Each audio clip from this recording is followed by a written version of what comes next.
Бәріңізге сәлем. Мен Қазира. Бұл жерде осындай бантиктің тоқылуын көрсетемін. Бұл бантик ең бірінші осындай төбесіндегі гүлін жасауға және де бауын бөлек тоқып, осылай екеуін біріктіруден тұрады. Егер де бұндай заттар сізді қызықтырса, каналға міндетті түрде жазылып, тіркеліп, қоңыраушаны басып қойыңыз. Бұл жерде тура осындай жай ilmектен 42 ilmek жасап аламыз.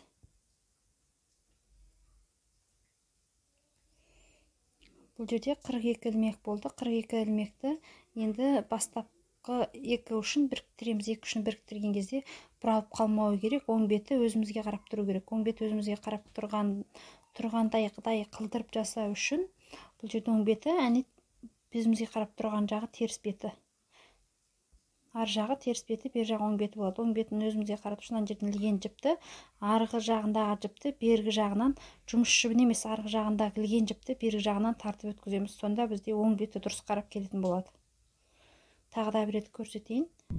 Ар жағынан екеуін қосақтап жұмыс жібін өткізбейміз. Енді ар жағыңыздағы ілген жіпті бекітіп ілмей ұқсатып бер жағынан өткіземіз. Бізде осындай шеңбер шықты. Енді бұл жерде бұл бізде бекітіп ілмегі болып саналады. Одан кейін екінші ilmектен екі жіптен бір жіп ілу арқылы бір рет жасаймыз.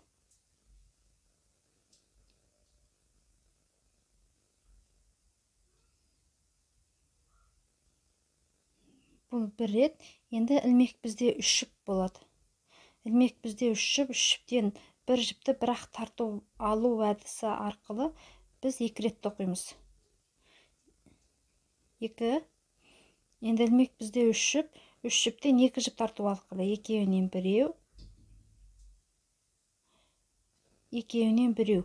Осылай 3 рет жасаймыз. 1 рет, 2,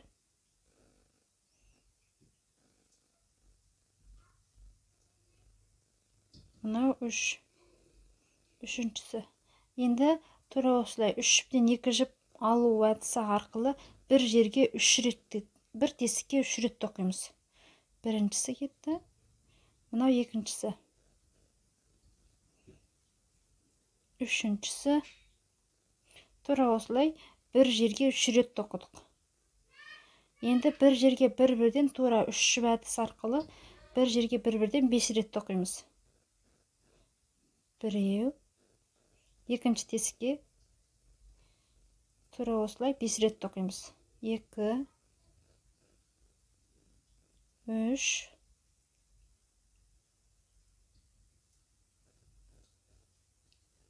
4,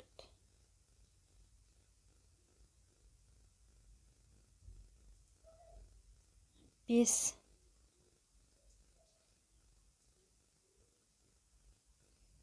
5 рет тоқыдық. Енді бір жерге 3 рет тоқимыз. Бір тесікке 3 рет осы ұқсап 3 рет тоқимыз. Бір тесікке. 1, 2, 3. 3 жіптен 2 рет іліп алу әдісі арқылы. Және 3 жіптен 2 жіп іліп алу арқылы және 3 жерге тоқимыз.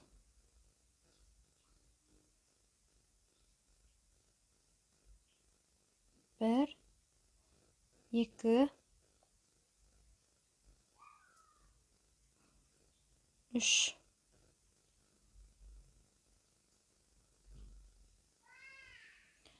Және енді 3 рет тоқыдық. Енді 3 жіптен бір жіпті бірақ тартып алу әдісі арқылы 2 рет тоқимыз. 2. Енді 2 жіптен бір жіп алу әдісі арқылы бұл жай ilmek. Енді бір бекіту ilmегін жасаймыз.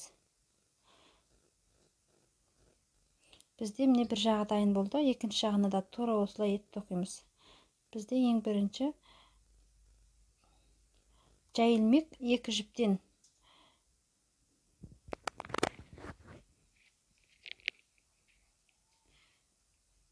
жіптен бір жіп іліп алу әдісі арқылы бір рет тоқимыз. Одан кейін 3 жіптен бір жіп алу әдісі арқылы 2 рет тоқимыз.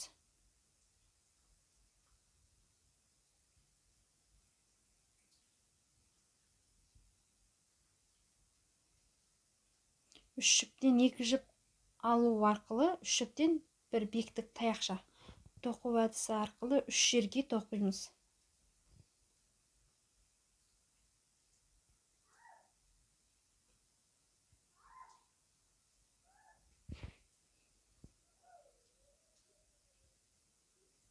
Бір,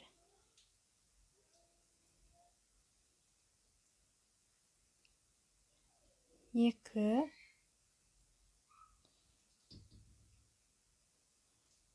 үш. Енді тура осы әдіс арқылы бір жерге үш рет тоқимыз.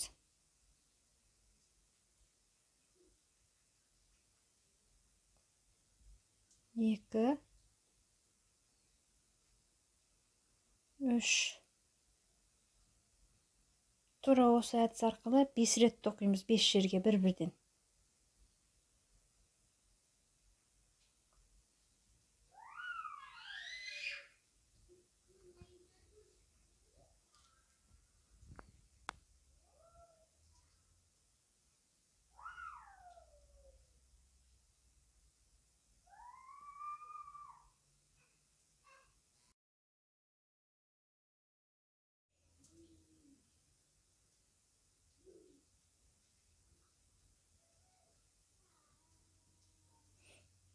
Бұл жерде бір жерге үш таяқша тоқимыз.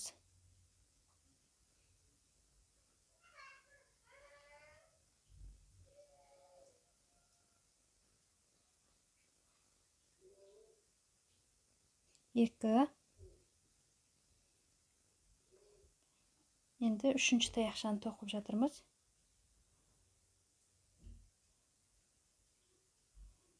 Одан кейін үш жерге бір-бірден үш таяқша тоқимыз.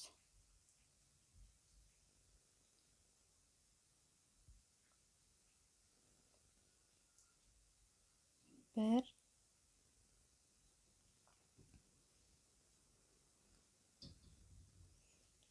екі,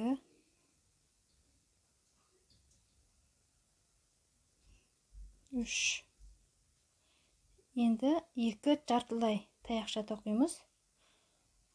Яғни үш жіптен бір жіп тартып алу әдісі арқылы екеу тоқимыз.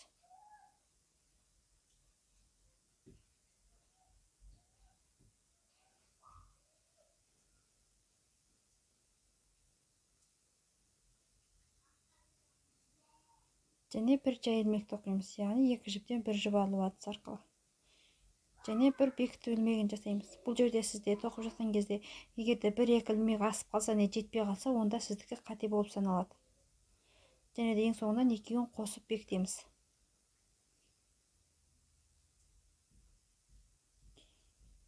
Екеуін қосып бекіткендегі соңғы қиқым жіптің арғы теріс жақ бетіне келгені дұрыс болады. Мен мына жерде жіпті оң жақ бетіне келтіріп қиып қойыппын. Енді артқы жағына қайтадан ауыстырып жөндеймін.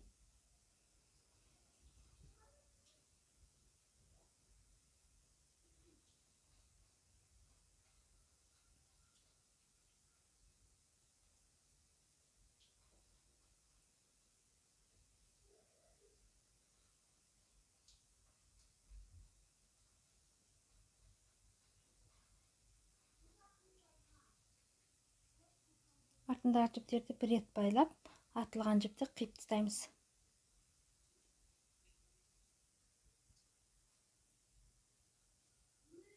Бұл жерде бантиктің гүлі дайын болды бізде, яғни анақса ортасынан бекітіп, екі жақ шетіне әдемі қылдырып, домалақ шеңбер пайда болады, сақиналар. Енді біз соның аяқ жағындағы бауын тоқимыз.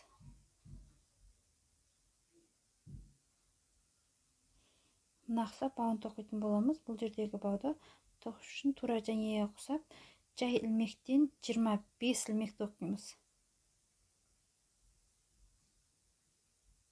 Бұл жерде бірінші ілмек саналады. 1, 2, екеуінде де бірінші ілмек саналады.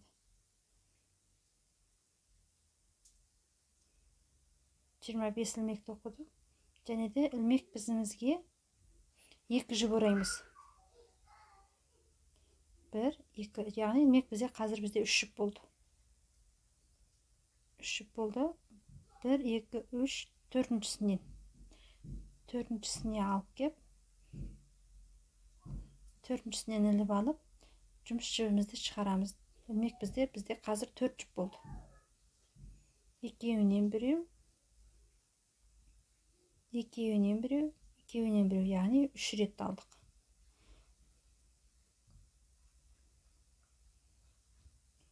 Және де ілмек бізде 4 жұп, екеуінен біреу.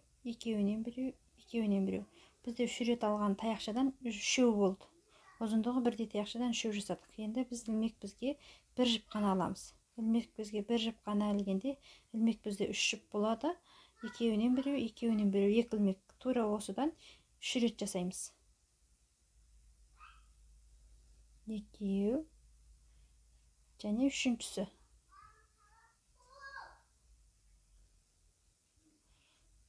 Және жартылай биіктік жасаймыз бұл жерде, яғни 3 жұптен 1 жұп алу әдісі арқылы. Тура осылай 3 рет тоқимыз. 3 жерге 3 рет тоқимыз.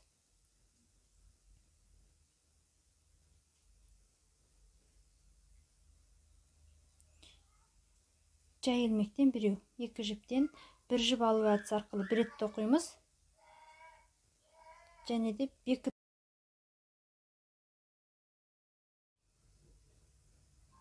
бекіту ілмегінен 3 жасаймыз. 2 3 жасадық, және бізде бір жақ бау дайын болды. Екінші жағында тура осылай жасаймыз.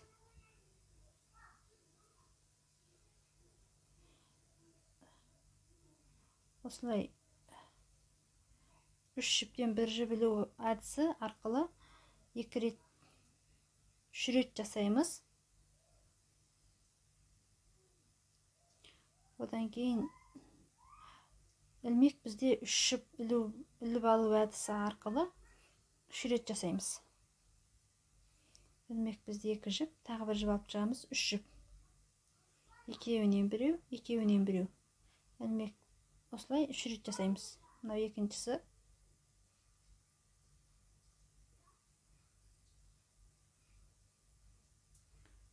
Үшіншісі. Енді ілмек бізге 4 жұп алу әдісі арқылы 2 рет жасаймыз.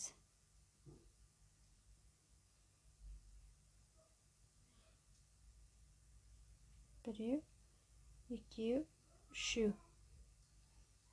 Және ілмек бізде 3 жұп, тағы 1 жұп алып шығамыз. Ілмек бізде 4 жұп болды. Ілмек бізде екеуінен біреу. Және соңынан 1 2 3 ілмек жасап, аяғы жағындағы соңғы 1 ілмек алып кеп, бекіту ілмегін жасаймыз бұл жерден.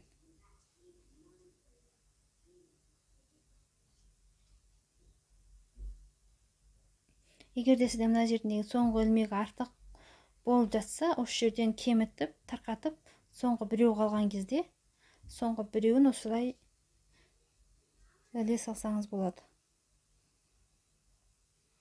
Соңғы 1 ілмек қалған жағдайда біреуін ағытып, біреу қалдырсаңыз болады. Бекіту ілмегін жасадық.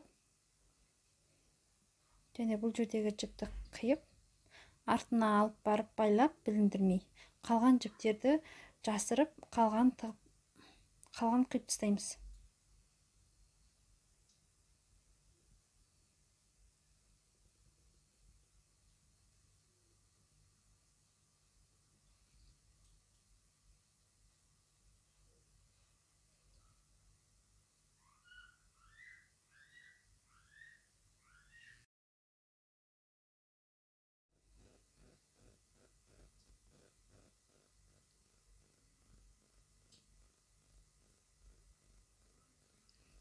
Артындағы жіптерді жасырдық, енді қиып тастаймыз.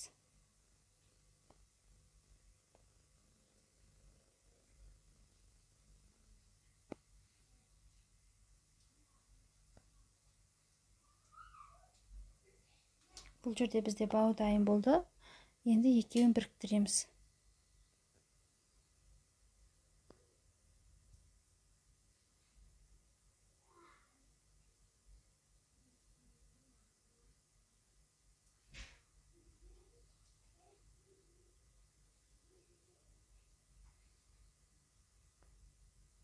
үшеуін біріктірген кезде ортасындағы ең жіңішке жерлерін бір тұсқа алып келеміз.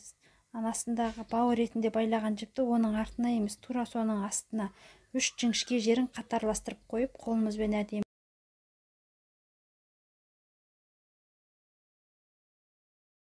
бұл ортасынан орап екеуін бекіткен жіп, ол екеуін белгілі бір мықтылықта ұстамайды. Бұл ортасындағы екеуін сәндік мақсатта кішкене кеңірек әдемі болғанға дейін әдемілеп 10 рет орап шығасыз. Осылай 10 рет орап болғаннан кейін арты шешіліп кетпейтіндей етіп, артын әдемілеп байлап қоямыз.